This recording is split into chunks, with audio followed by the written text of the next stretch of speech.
Hi, my name is Jody Barth.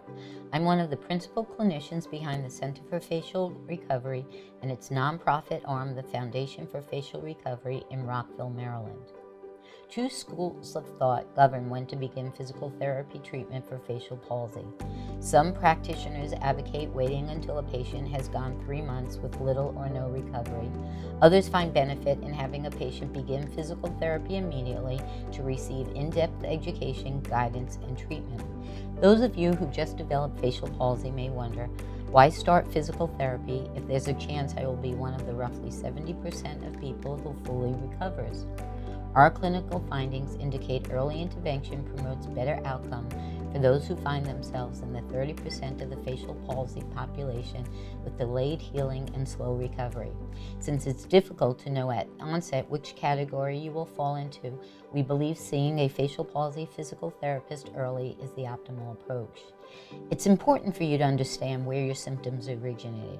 This will allow you to better understand the mechanisms behind the many complications that can develop and how healthcare professionals with experience treating facial palsy can partner with you and each other to improve your recovery. The seventh cranial nerve, also called the facial nerve, controls the vitally important mimetic muscles that generate facial expression.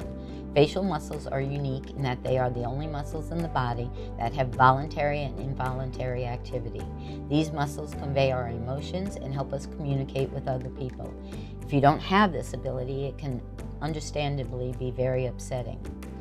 Facial muscles are also distinctive because most of them insert into skin or fascia rather than bone. In this diagram, you can appreciate that whatever is happening to the skin directly impacts the muscle's ability to function. Small and delicate, the facial muscles are susceptible to contracture, tension, deformity, and weakness.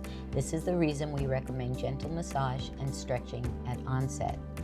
Until now, your seventh cranial nerve was able to send a vital movement, triggering signal from the brainstem to the facial muscles.